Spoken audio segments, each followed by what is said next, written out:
Greetings, Internet users. It is Communist Cat from Future City here to talk about interesting things. And today I want to talk about the Putin interviews that Oliver Stone did with Vladimir Putin. First thing I think it's interesting to talk about is that Oliver Stone managed to talk to Putin for 4 hours, and very little of the talk was about things that went on in the United States in the 1960s. Although he did get Vladimir Putin to sit down and watch Dr. Strangelove, so Oliver Stone can't go too long without getting back to 60s in the United States. It's his favorite time. I think eventually he'll sink his fortune into trying to make time machine to go back and live through 60s time and again, yes? Anyway, back to Vladimir Putin. It's interesting to hear him talk because he's president of a country that really doesn't care what the United States thinks of it. They have sort of full sovereignty in their interactions with the U.S. They, meaning Vladimir Putin, says the United States treats NATO member countries as vassals rather than as equals or as allies. And that seems pretty true. I mean, when's the last time you saw Theresa May tell Donald Trump, hey, you're a big idiot, stop acting like an idiot, we're going to have to send the redcoats back to retake your country if you don't get your act together, you incompetent circus peanuts, yeah?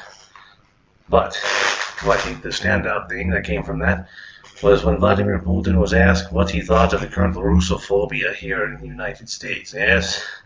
And he came back with, well, this rather reminds me of anti-Semitism, because, see, losers who become anti-Semites blame all their losses on the Jews. Oh, the Jews are conspiring against me, I'd be a big winner if it not for them, yes.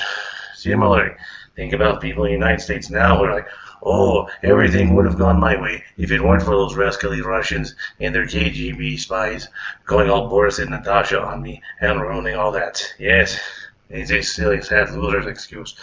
Yes, there's certain factions I'm talking about, you corporate Democrat tools who run about going, Russia, Russia, Russia, Russia, Russia. And oh, it's all they say.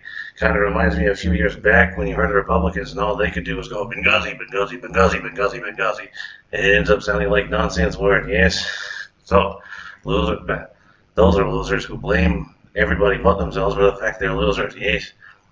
And I think we can extend this metaphor further because, think about conspiracy theorists. Oh, everything would be so great in my life if only it were for the fact that the Illuminati, which is entirely populated by giant reptilian aliens, was deliberately sabotaging everything to make my life suck. Yes. Oh, then we go one step further and say, oh, let's look at libertarians. And I know you're out there listening, libertarians, because you're all IT computer people online all the time. And you can't appreciate the fact that the internet was created by government spending and government research.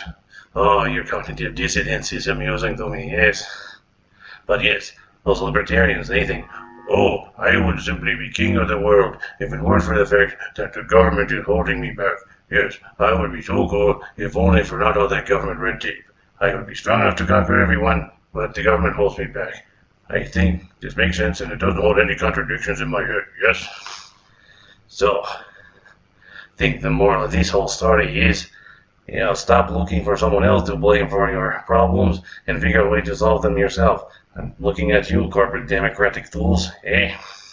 So anyway, good night and good luck. You're going to need it, especially you, Russophobes.